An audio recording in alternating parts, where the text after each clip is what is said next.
हम चैप्टर शुरू करेंगे chemical effects of electric current. ठीक है, इलेक्ट्रिक करंट के केमिकल इफेक्ट्स क्या होते हैं? There are materials which allow electric current to pass through them easily.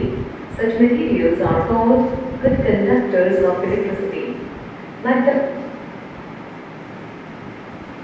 कुछ मटेरियल, दो तरह के मटेरियल होते हैं। एक तो ऐसे मटेरियल हैं जिनमें से इलेक्ट्रिसिटी पास हो जाती है, जिसमें से इलेक्ट्रिसिटी पास हो जाती है। उन मटेरियल्स को क्या बोलते हैं? They are called good conductors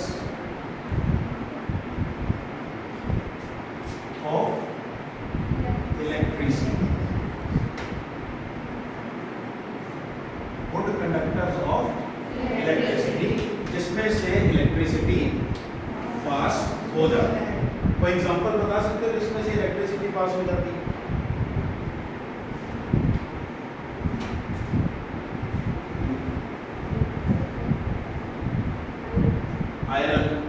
iron जो है उसमें से इलेक्ट्रिसिटी पास हो जाती है। और कोई एग्जांपल आयरन के अलावा किसमें से इलेक्ट्रिसिटी पास हो जाती है?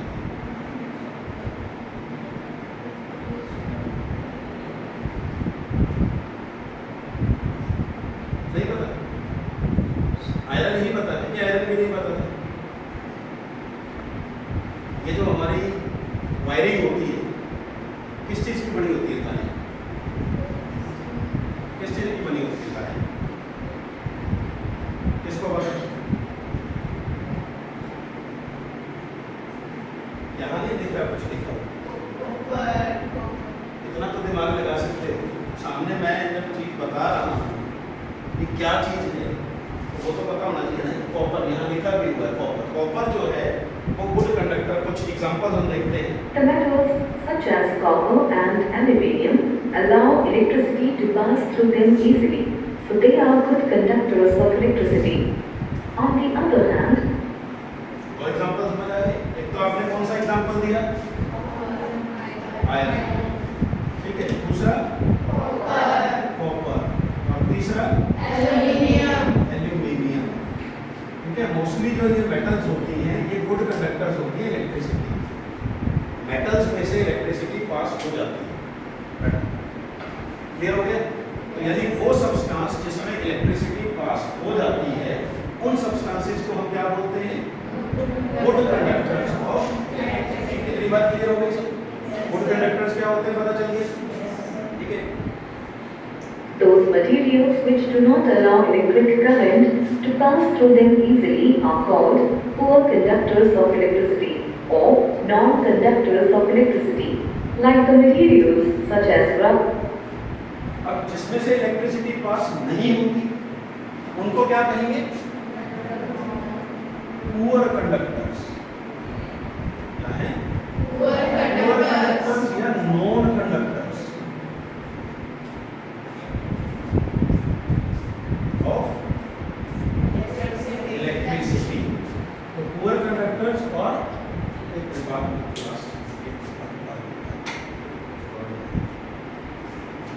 Poor conductors of electricity. ठीक है, यानी दो तरह के हो गए सब्सटेंसेस। कौन कौन से?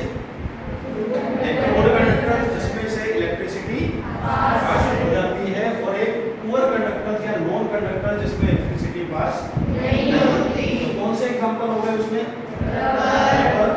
Rubber, plastic and wood do not allow electric current. ठीक है, रबर, प्लास्टिक और वुड, इनमें से इलेक्ट्रिसिटी पास नहीं हो सकती। आपने देखा होगा जो ये इलेक्ट्रीशियंस होते हैं, ठीक है, वो क्या करते हैं? ग्लव्स पहन के रखते हैं। जब भी कोई तारों का काम कर रहे हैं तो वो उनके रबर के ग्लव्स पहने होते हैं। तो रबर के ग्लव्स होंगे तो क्या होगा? करंट नहीं लगेगा। मेटल के क्यों नहीं पहनते? मेटल के क्यों नहीं पहनते? क्योंकि उसमें से इलेक्ट्रिसिटी पास होगी, करंट जो है वो लग सकता है।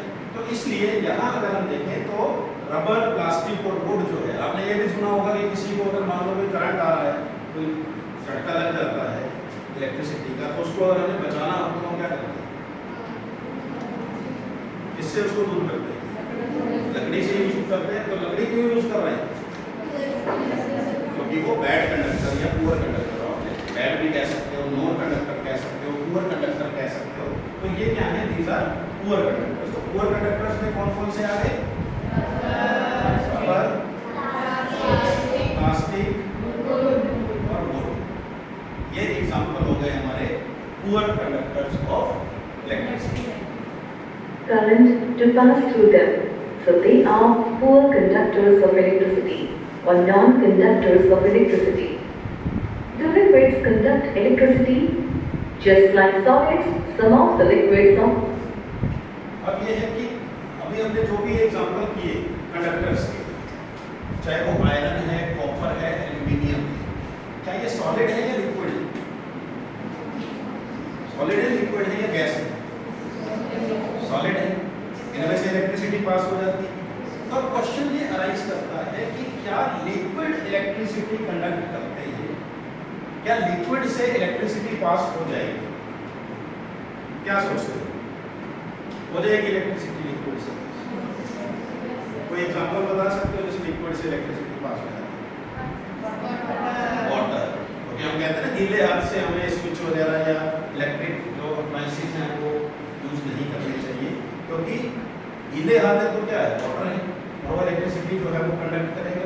तो लिक्विड्स में इलेक्ट्रिसिटी कंडक्ट होती है। तो यहाँ देखो, जस्ट लाइक सॉलिड्स, कुछ लिक्विड भी ऐसे होते हैं also conduct electricity.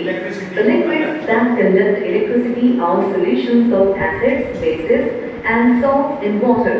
For example, a solution of sulfuric acid, hydrochloric acid, or any other acid in water conducts electricity. Vinegar contains acetic acid and lemon juice contains citric acid. Vinegar and lemon juice also conduct electricity, as they are solutions of acids.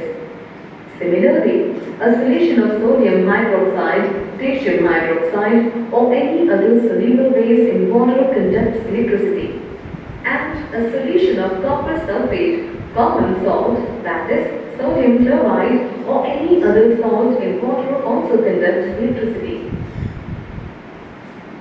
तो देखो इसमें ये कह रहे हैं कि liquids भी electricity conduct करते हैं।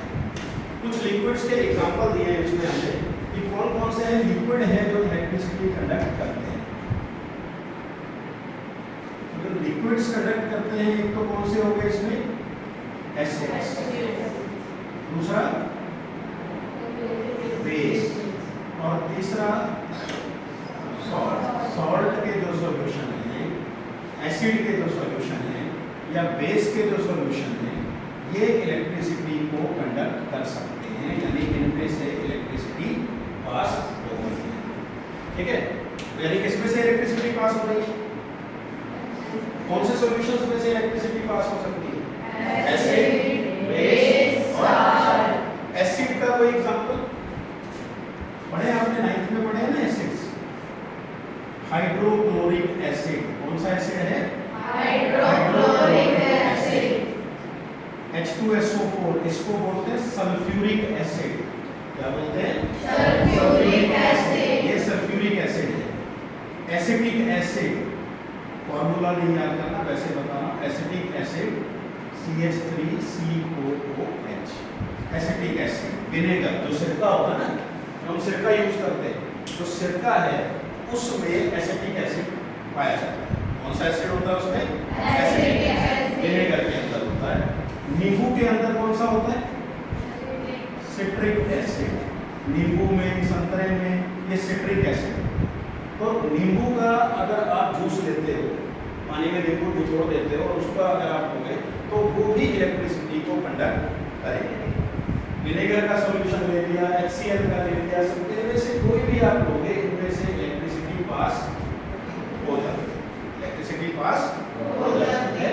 और बेस की अगर हम बात करें, बेस में एक होता है NaOH, सोडियम हाइड्रोक्साइड। क्या बोलते हैं इसको?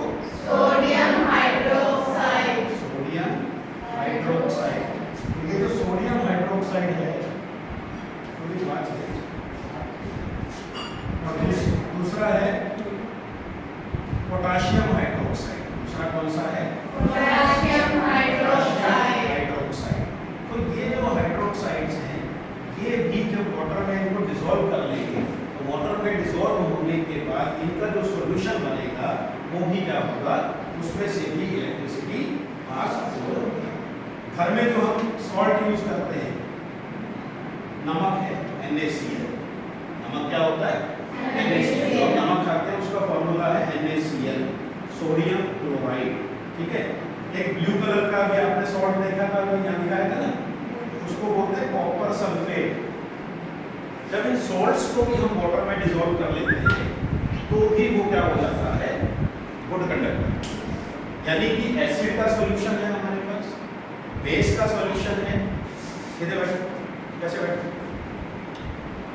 एसिड का सॉल्यूशन है, बेस का सॉल्यूशन है और सॉल्ट के सॉल्यूशन है, they are good conductors of electricity, उनमें से इलेक्ट्रिसिटी पास हो सकती है। तो क्या प्योर वाटर में से इलेक्ट्रिसिटी पास होती है? खाली पानी ले लें, क्या उसमें से इलेक्ट्रिसिटी पास होती है?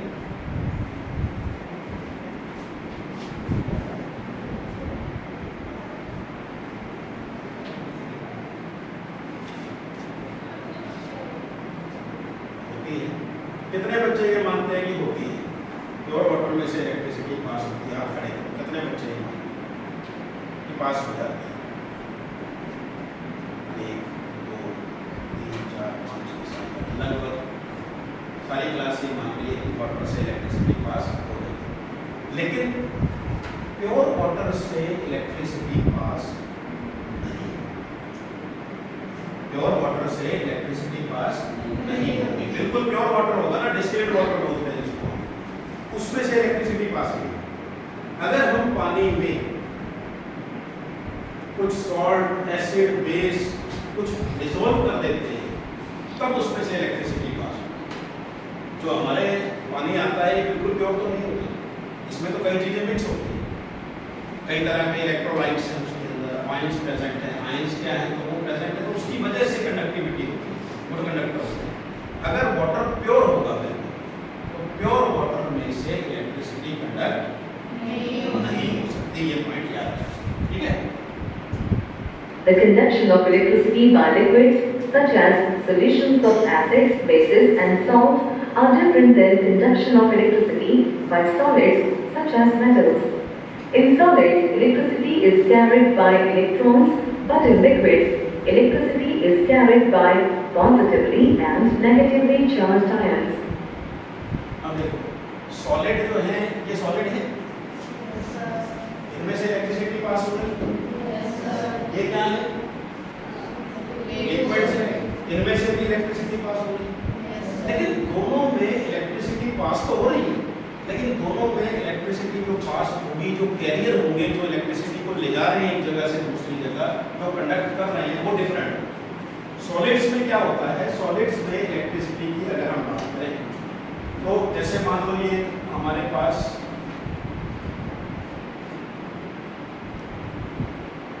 कॉपर, कॉपर को हमने वायर में चेंज कर दिया, ये वायर हो गया कॉपर वायर। तांबे की एक तार है, जो भी हमारे ये इलेक्ट्रिसिटी फिटिंग है, जो भी यहाँ तारें लगी हुई है उसमें अंदर कौन सी वायर होती है, कॉपर, ठीक है। कौन सी वायर होती है, कॉपर। तो कॉपर की ही वायर क्यों लगाते हैं, मेन क्या हमने इलेक्ट्रिसिटी को कंडक्ट करना है, स्विच को हमने दबाया एकदम से पंखा चल पड़ा, बल्ब चल पड़ा, बिजली वहां तक पहुंची है। इसमें लकड़ी हम यहाँ पे प्लास्टिक या रबड़ या लकड़ी की तो नहीं तार बनाते, क्यों नहीं बनाते रबड़ की तार, क्योंकि उसमें इलेक्ट्रिसिटी पास नहीं होती है, वो क्या है बैड कंडक्टर, ठीक है। तो यहाँ पे हमने वायर बना दी, अब वायर के थ्रू जो है वो करंट हमने कहा कि इलेक्ट्रिसिटी पास होती है।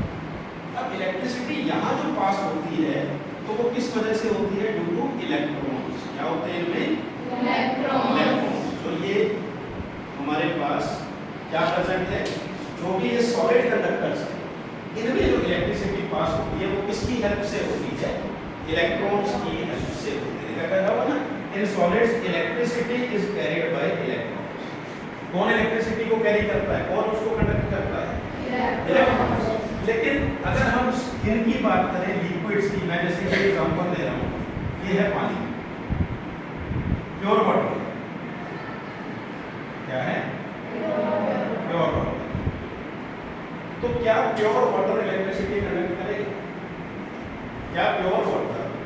इलेक्ट्रिसिटी कंडक्ट करेगा? गुड कंडक्टर है नहीं। अभी हमने बात की कि प्योर वाटर जो है वो गुड कंडक्टर नहीं। लेकिन जब इसमें मैंने सपोज करो नमक बोल दिया, यहाँ पे क्या डाल दिया मैंने इसमें? नमक, NaCl।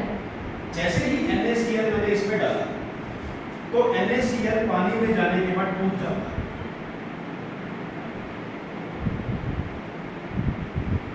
तो ये पॉजिटिव वाले हैं, जब NaCl पानी में जाएगा तो Na प्लस और Cl पे कौन सा चार्ज आ जाएगा?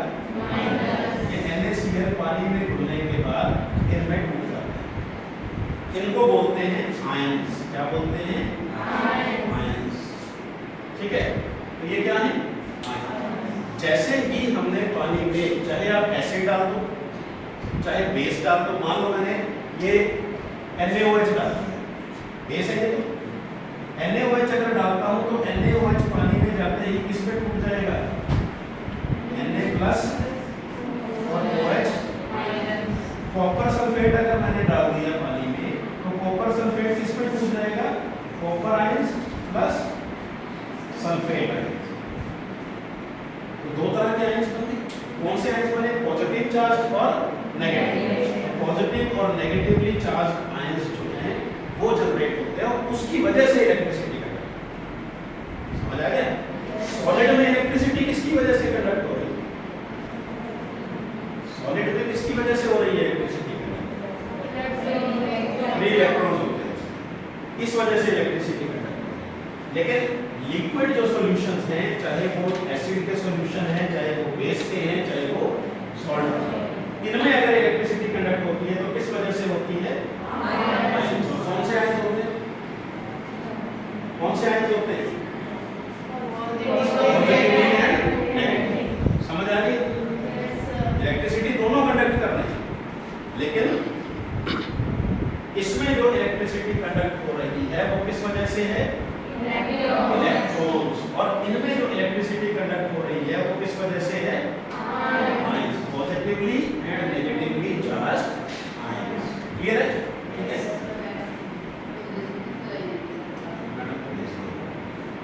For example, in a solid like copper metal, electricity is carried by electrons, but in a liquid like copper sulfate by positively and negatively charged ions. For example, in a अब ये देखो, ये metal का दिखा रहा है, चाहे आप इसको कॉपर मान लो, ठीक है, चाहे कॉपर मान लो इसको, चाहे आप इसको आयरन मान लो, चाहे इसको एल्यूमिनियम। मेन चीज क्या है? ये जो दिखा रखे हैं ये नेगेटिव वाले, ये पिंक कलर के जो दिखा रखे हैं ये हैं इलेक्ट्रॉन्स। ये क्या है? इलेक्ट्रॉन्स। तो यहाँ जो इलेक्ट्रिसिटी कंडक्ट होगी, चाहे कॉपर मेटल है, वो कौन कैरी करता है? दो चीजें याद करनी है, दो ही चीजें हम याद कर रहे हैं। कौन कौन सी? कि अगर हमारे पास क्या है? सॉलिड है, मेटल्स है, तो वो इलेक्ट्रिसिटी कैसे कंडक्ट करेंगे? किसकी हेल्प से करेंगे? इलेक्ट्रॉन्स की। ठीक है। और अगर लिक्विड्स हैं तो in किसकी हेल्प से solids like करेंगे? copper metal, electricity is carried by electrons, but in a liquid like copper sulfate solution, that is अब ये कॉपर सल्फेट का सॉल्यूशन क्या है? कॉपर सल्फेट को जैसे ही पानी में डिसॉल्व किया तो कॉपर आयंस अलग हो गए, सल्फेट आयंस अलग हो गए। दो तरह के चार्ज होंगे, दो तरह के आयंस होंगे। कौन कौन से आयंस होंगे? Positive and negative. तो ये पॉजिटिव और नेगेटिव चार्ज जो आयंस हैं, ये आयंस इलेक्ट्रिसिटी को कंडक्ट करेंगे। समझ आ गई? सॉलिड में कौन कर रहा है? सॉलिड में कौन करता है? इलेक्ट्रॉन्स। सॉलिड में इलेक्ट्रिसिटी कंडक्ट कौन करता है? इलेक्ट्रॉन्स। और लिक्विड्स में कौन करता है? आयंस। कौन से आयंस होंगे? Negatively and positively charge ions. ध्यान रख, सबको समझ आ गया? कंडक्टर समझ आ गया ना क्या होता है? in CuSO4 solution, electricity is carried by copper Cu2 plus ions and sulfate SO4 2 minus ions. 2. When electricity is passed through a solid, then no chemical change takes place, but when electricity is passed through a liquid, then chemical change takes place. Why?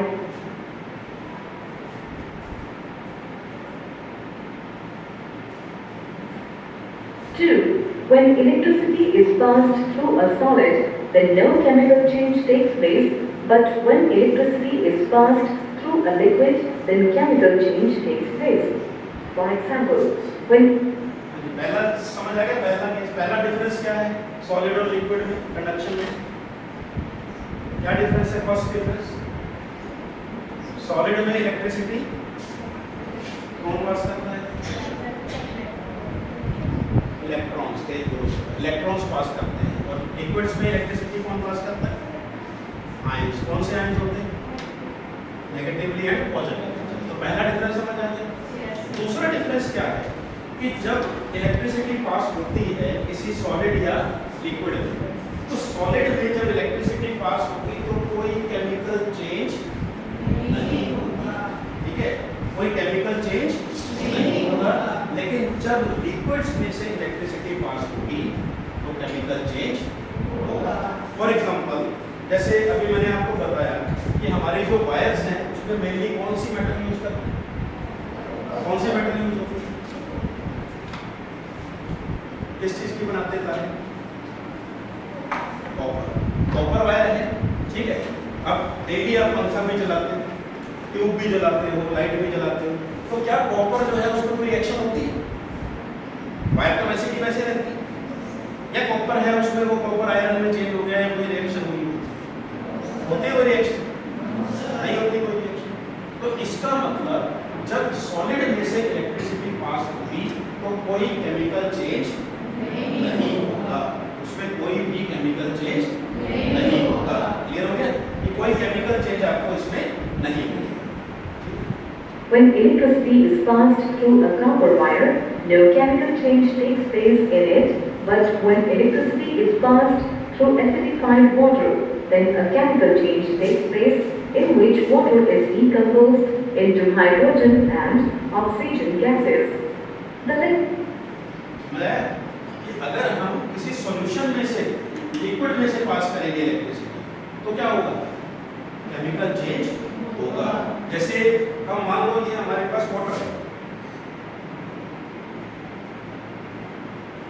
Water good conductor है या bad conductor है?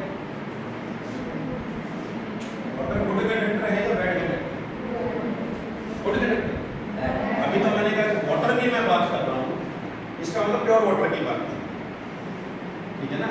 तो pure water bad conductor, इसमें से electricity pass नहीं हो सकती। लेकिन अगर मैंने इसको गुड कंडक्टर बनाना है तो कुछ बूंदे इसमें मैं HCl सॉल्यूशन डाल दूं या NaOH सॉल्यूशन डाल दूं या सॉल्ट डाल दूं थोड़ा सा, तो ये क्या बन जाएगा? गुड कंडक्टर बन जाएगा। तो मान लो इसमें मैंने थोड़ा सा एसिड डाल दिया, क्या डाल दिया? एसिड। तो ये अब इसको हम कहेंगे एसिडिफाइड वाटर। क्या बन गया ये? एसिडिफाइड वाटर में कुछ ड्रॉप्स, ज्यादा नहीं डाला, कुछ ड्रॉप्स हमने एसिड की डाली। क्यों डाली एसिड की? ताकि वो गुड कंडक्टर बने। वेरी गुड, क्या बन जाए? गुड कंडक्टर, ठीक है। तो अभी तक वो बैड कंडक्टर था, कुछ बूंदे मैंने एसिड की डाल दी उसमें, जिससे वो क्या बन गया? Good conductor. अब वाटर में क्या होता है? वाटर में होता है H पॉजिटिव आयंस और OH। वाटर का फॉर्मूला तो आता है सबको, H2।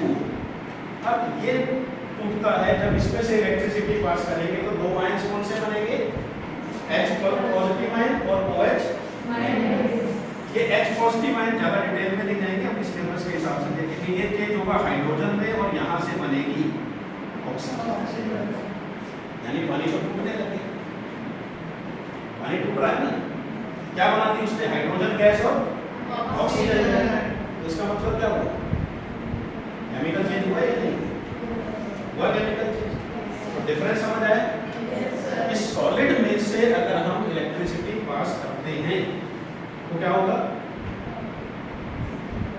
क्या केमिकल चेंज होगा? कोई केमिकल चेंज नहीं होगा। लिक्विड में से अगर हम इलेक्ट्रिसिटी कंडक्ट करते हैं तो केमिकल चेंज होगा। ये ध्यान रखना।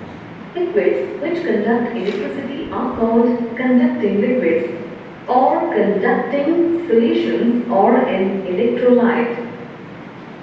तो अब जिन लिक्विड्स में से electricity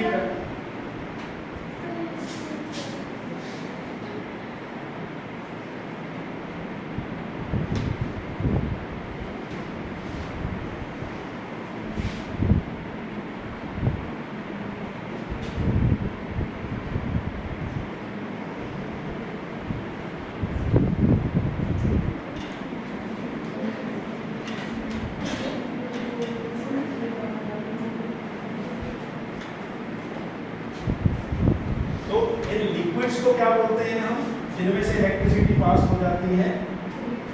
conducting liquid. Electricity pass हो रही है तो क्या होगा? कंडक्टिंग लिक्विड हुए, ठीक है।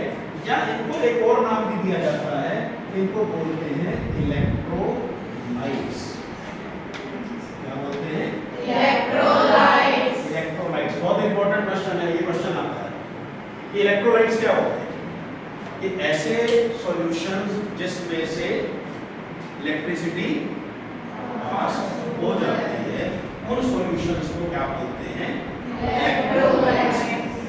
समझ आ गया? इलेक्ट्रोलाइट्स किसको बोलते हैं? जिसमें से इलेक्ट्रिसिटी या इनको इलेक्ट्रोलाइट बोलेंगे? इनको नहीं बोलेंगे। इलेक्ट्रोलाइट बोलना है सिर्फ लिक्विड सॉल्यूशंस। इसको बोलना है लिक्विड सॉल्यूशन। वो लिक्विड सॉल्यूशन जिनमें से इलेक्ट्रिसिटी पास हो जाती है, उन्हें क्या कहा जाता है? इलेक्ट्रोलाइट्स। ठीक है। The changes which take place in electrolyte on passing electric current through them are called chemical effects of electric current. A solution of अब इसमें मैंने वाटर में से एसिड, कौन सा वाटर था? Acidified water. और एसिडिफाइड वाटर में जब इलेक्ट्रिक करंट पास किया तो क्या हुआ? ऑक्सीजन और हाइड्रोजन गैस बनी। यानी क्या हुआ उसमें? Chemical change. तो इसी को हम बोलते हैं chemical effects of current. Chapter का नाम क्या था? Chemical effects of current. ठीक है। तो इलेक्ट्रिक करंट पास करने से केमिकल चेंज हो रहा है, यही हम कहना चाहते हैं। ठीक है। अब यहाँ एग्जांपल ये दे रहे हैं, कॉपर सल्फेट सॉल्यूशन को वाटर में डिसॉल्व करते हैं। कॉपर सल्फेट का देखो कौन सा कलर होता है कॉपर सल्फेट का? ज्यादातर लैब में आपको ब्लू कलर का, ये मोस्ट ऑफ लैब में सब से ज्यादा कॉमन हम जो सॉल्ट यूज करते हैं वो कॉपर सल्फेट। और ब्लू कलर का सॉल्यूशन आपको ब्लू कलर का सॉल्ट दिखेगा या सॉल्यूशन है, तो वो ज्यादातर हमारे लैब में कॉपर सल्फेट है। ठीक है। of copper sulfate salt in water is a liquid. Copper sulfate solution conduct electricity. Therefore, copper sulfate solution is an electrolyte. A conducting liquid or electrolyte contains positively or negatively charged ions. ध्यान दें, ये solution है। अब इस solution में conduction किस वजह से हो रही है? किस वजह से हो रही है? Positive and negatively charge ions. किस वजह से कंडक्शन है? Positive and negatively charge ions. ठीक है। अब इसमें हमने क्या किया? देखो यहाँ पे दो रॉड्स लगा दी। क्या लगा दी? दो रॉड्स। और एक रॉड को हमने बैटरी के पॉजिटिव टर्मिनल से कनेक्ट कर दिया। एक रॉड को किससे कनेक्ट कर दिया? पॉजिटिव से। और दूसरे टर्मिनल को हमने बल्ब के साथ कनेक्ट कर दिया और बल्ब को नेगेटिव वाले के साथ कर दिया, यानी दूसरे इलेक्ट्रोड के साथ कनेक्ट कर दिया। दो रॉड ले लिए। अगर वो गुड कंडक्टर होगा, यहाँ स्विच लगा दिया, जैसे ही हम स्विच ऑन करेंगे तो क्या होगा? यहाँ से इलेक्ट्रिसिटी जाएगी, सॉल्यूशन में जाएगी, सॉल्यूशन से इलेक्ट्रिसिटी कहाँ जाएगी? बल्ब में, बल्ब जलेगा। अगर ये सॉल्यूशन गुड कंडक्टर है तो बल्ब जलेगा, और अगर ये सॉल्यूशन बैड कंडक्टर है तो बल्ब नहीं जलेगा। क्लियर? तो यहाँ पे जो है, क्योंकि इसमें पॉजिटिव नेगेटिव आयंस प्रेजेंट है तो बल्ब जलेगा। इसका मतलब यहाँ से क्या प्रूव हो रहा है? क्या है ये? Good conductor of electricity. The flow of these ions conducts electricity through the electrolyte. Electrolytes are of two types. Strong electrolytes. These are the liquids which conduct electricity very well. A strong electrolyte is a very good conductor of electricity because it contains a lot of ions. तो electrolyte पता चल गया क्या? वो solutions जिसमें से electricity pass हो। अब इलेक्ट्रोलाइट्स को कहने के लिए दो तरह के हैं, एक स्ट्रॉन्ग इलेक्ट्रोलाइट और दूसरा वीक इलेक्ट्रोलाइट्स। स्ट्रॉन्ग इलेक्ट्रोलाइट्स और वीक। अब नाम से ही पता चल रहा है स्ट्रॉन्ग और वीक। जो ज्यादा इलेक्ट्रिसिटी कंडक्ट करेगा वो क्या होगा? और जो कम इलेक्ट्रिसिटी कंडक्ट करेगा, वीक करेगा, तो वो क्या होगा? और इलेक्ट्रोलाइट कंडक्ट कौन कर रहा है, मतलब इलेक्ट्रिसिटी को कंडक्ट कौन कर रहा है यहाँ पे?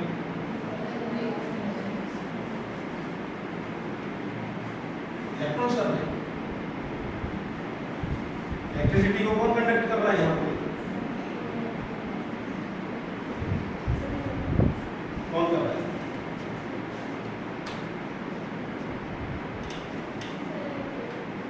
लिक्विड में क्या चीज कर रही है?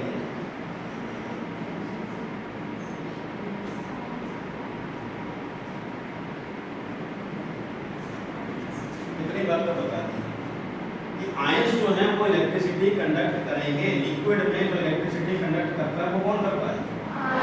आयंस करता है। तो यहाँ इलेक्ट्रिसिटी कौन कंडक्ट कर रहा है? आयंस कर रहे हैं।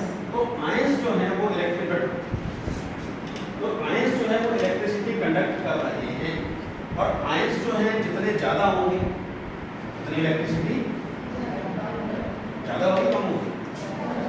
अगर हमने कोई बिल्डिंग बना रहे हैं, मान लो बिल्डिंग कौन बनाएगा? मजदूर। अगर मजदूर ज्यादा लगा देंगे हम तो बिल्डिंग जल्दी बनेगी या कम लगाएंगे? ज्यादा मजदूर होंगे, ज्यादा मिस्त्री होंगे हमारे पास, तो क्या होगा? बिल्डिंग जल्दी बन जाएगी। तो यहाँ भी क्या है, जो इलेक्ट्रोलाइट, अब इलेक्ट्रोलाइट या पानी में घुलने के बाद आयंस बनते हैं ना। जैसे मैंने आपको बताया कि जैसे आप एग्जांपल लो HCl, ये HCl को पानी में जब हम घोलेंगे तो क्या बनेगा? H positive and Cl negative, दो तरह के आयंस बनते हैं। इसी तरह एसिटिक एसिड को जब हम घोलेंगे पानी में तो एसीटेट आयन और H पॉजिटिव आयन ये बने। ये हो गई। अब इसमें तो क्या होता है कि HCl जो है, जब इसको मैंने पानी में घोला, मान लो मैंने 100 मॉलिक्यूल घोल दिए, 100 के 100 टूट जाएंगे। क्या 100 के 100 टूट जाएंगे? 200 आयन बन गए, 100 पॉजिटिव 100 नेगेटिव। लेकिन जब इसको मैं पानी में घोलता हूँ तो सिर्फ कुछ ही आयंस जाके टूटते हैं, आयंस मॉलिक्यूल्स। मान लो 10 टूट गए तो कितने आयंस बनेंगे? 20 ही बने, 10 पॉजिटिव 10 नेगेटिव, बाकी तो पानी में ही रहे, एसिटिक एसिड वैसे ही रहा। तो इसका मतलब कहाँ आयंस ज्यादा बने? इसके अंदर आयंस ज्यादा बने और इसमें आयंस क्या बने? कम बने। जिसमें आयंस ज्यादा बनेंगे वो क्या करेगा? स्ट्रॉन्ग इलेक्ट्रोलाइट होगा, वो इलेक्ट्रिसिटी को ज्यादा कंडक्ट करेगा, और जिसमें आयंस कम बने हैं वो वीक इलेक्ट्रोलाइट होगा, वो इलेक्ट्रिसिटी को कम जो है वो कंडक्ट करेगा। तो यहाँ देखो इलेक्ट्रोलाइट जो है, स्ट्रॉन्ग इलेक्ट्रोलाइट क्या है? गुड कंडक्टर है। इलेक्ट्रोलाइट आ गया तो गुड कंडक्टर तो है, लेकिन स्ट्रॉन्ग क्यों गुड कंडक्टर है? क्योंकि उसमें आयंस का नंबर ज्यादा है। जितने आयंस ज्यादा उतनी कंडक्टिविटी ज्यादा। ये हो गई ये बात। Ions rate. Some examples of strong electrolytes are sulfuric acid solution, hydrochloric acid solution, sodium hydroxide solution, etc. Weak electrolytes. These are the liquid. देखो स्ट्रॉन्ग में ये जो मैंने लिखे हैं ना, hydrochloric acid, sulphuric acid, NaOH, KOH, NaCl, ये सब ऊपर वाले 6 के 6 जो है ये क्या है? Strong electrolytes. ये क्या है? Strong electrolytes. ये जो है ये वीक है। ये क्या है? Weak electrolyte. वीक इलेक्ट्रोलाइट में क्या होगा कि वो लिक्विड जो लेस इलेक्ट्रिसिटी, कम इलेक्ट्रिसिटी कंडक्ट कर रहे हैं, उन इलेक्ट्रोलाइट्स को क्या कहेंगे? Weak electrolytes. ठीक है? Which conducts electricity to a lesser extent. A weak electrolyte is a weak conductor of electricity because it contains lesser number of ions. Some of the examples of weak electrolytes are vinegar or acetic acid solution, lemon juice or citric acid solution, rainwater, etc. A solid electrical conductor through which यहाँ तक समझ आ गया? Strong और week पता चल गया? Citric acid strong है या वीक है? वीक है। कहाँ होता है ये? कहाँ पाया जाता है citric acid? Lemon juice, orange, ठीक है? और दूसरा विनेगर, सिरका, एसिटिक एसिड, ये भी वीक। वीक क्यों है? क्योंकि कम आयंस प्रोड्यूस करते हैं। जो कम आयंस प्रोड्यूस करेंगे वो क्या होंगे?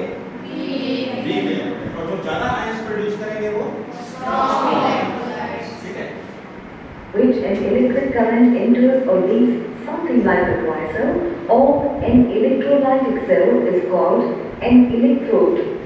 These are carbon. मैंने बताया ना, दो रॉड हम यूज कर, अब इलेक्ट्रिसिटी अगर हमें किसी सॉल्यूशन में से इलेक्ट्रिसिटी पास करनी है तो कैसे पास करोगे? कोई तो हमें चीज सीधी तार तो नहीं डालेंगे ना, ठीक है? ऐसे तो नहीं है कि पॉजिटिव वाली तार भी डाल दी, नेगेटिव वाली डाल दी, इलेक्ट्रिक करंट पास हो गया, नहीं, ऐसे नहीं करते। जैसे ये हमारे पास सॉल्यूशन है, कौन सा सॉल्यूशन है? इलेक्ट्रोलाइट सॉल्यूशन है, और इस सॉल्यूशन में हमने इलेक्ट्रिसिटी पास करनी है तो दो रॉड्स, हमने सेल देखा है कभी तोड़ के, जो सेल यूज करते हैं, बैटरी आती है ना, कभी तोड़ा है? क्या निकलता है इसमें? ब्लैक कलर की रॉड निकलती है, कार्बन की रॉड होती है, पतली सी एक रॉड निकलती है, ठीक है? ब्लैक कलर की एक रॉड होती है, और वो ब्लैक कलर की जो रॉड है वो उसको हम बोलते हैं इलेक्ट्रोड। क्या बोलते हैं? इलेक्ट्रोड। तो दो इलेक्ट्रोड चाहिए, एक को हमें पॉजिटिव से कनेक्ट करना होता है बैटरी के, और एक को नेगेटिव। तो ये दो Or metal electrode, rods, depending upon where they are being used. Electrodes are of two types, anode and cathode. The electrode which is connected समझ आ गया कि जिसके हेल्प से हम इलेक्ट्रिक करंट पास कर रहे हैं सॉल्यूशन में, उसको क्या कहेंगे? इलेक्ट्रोड। और इलेक्ट्रोड दो तरह के, एक को हम पॉजिटिव से कनेक्ट करते हैं और एक को नेगेटिव से कनेक्ट करते हैं। जिसको पॉजिटिव से कनेक्ट करते हैं उसे एनोड बोलते हैं। क्या बोलते हैं? एनोड। और जिसको नेगेटिव से कनेक्ट करते हैं उसको कैथोड। इलेक्ट्रोड पता चल गया, दो तरह के होते हैं, कौन कौन से? Anode and cathode. एनोड कौन सा है? जिसको पॉजिटिव से कनेक्ट, और कैथोड कौन सा है? जिसको नेगेटिव से connect. to the positive terminal of the battery gets positively charged, called anode. The electrode which is connected to the negative terminal of the battery gets negatively charged, called cathode. An arrangement having two electrodes kept in an electrolyte in a vessel is called an electrolytic cell. अब देखो, एक anode हो गया और एक cathode हो गया, दो इलेक्ट्रोड डाल दिए और एक वेसल ले लिया जिसके अंदर हमने इलेक्ट्रोलाइटिक सॉल्यूशन ले रखा है, इलेक्ट्रोलाइट ले रखा है। अब इस पूरे को क्या कहेंगे हम? इसको पूरे को बोलते हैं इलेक्ट्रोलाइटिक सेल। क्या बन गई अब ये? Electrolytic cell. समझ आ गया इलेक्ट्रोलाइटिक सेल क्या होती है? ये एक इलेक्ट्रोलाइट है, और इलेक्ट्रोलाइट में हमने कितने इलेक्ट्रोड डाल रखे हैं? कितने इलेक्ट्रोड डाले हैं? दो। कौन कौन से?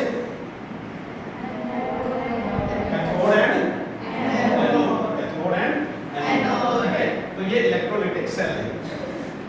An electrolytic cell is used for carrying out chemical changes by passing an electric current through the conducting liquid or electrolyte. The electrolytes are not as good conductors of electricity as metals are.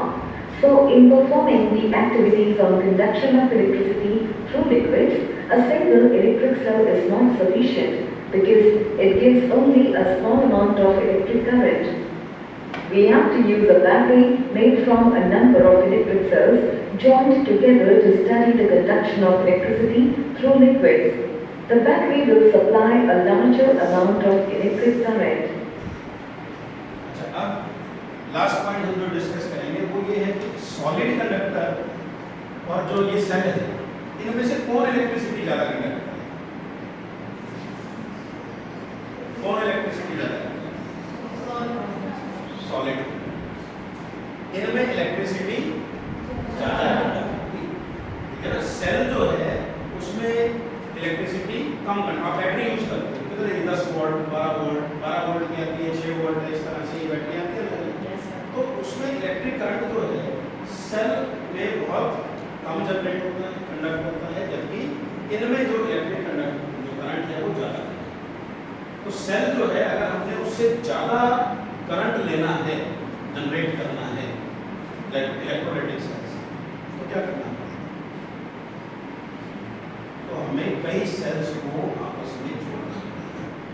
Cell, आप एक cell तो देखा ना, remote में use करते हैं या office में आके, मान लो एक सेल है, इसको बैटरी भी बोलते हैं, बोलते हो ना बैटरी, लेकिन बैटरी गलत वर्ड है, इसको हमने सेल बोलना है। बैटरी कब बन जाती है? जब दो या दो से ज्यादा सेल्स को जब हम जोड़ देते हैं ना आपस में, तब वो बैटरी बन जाती है।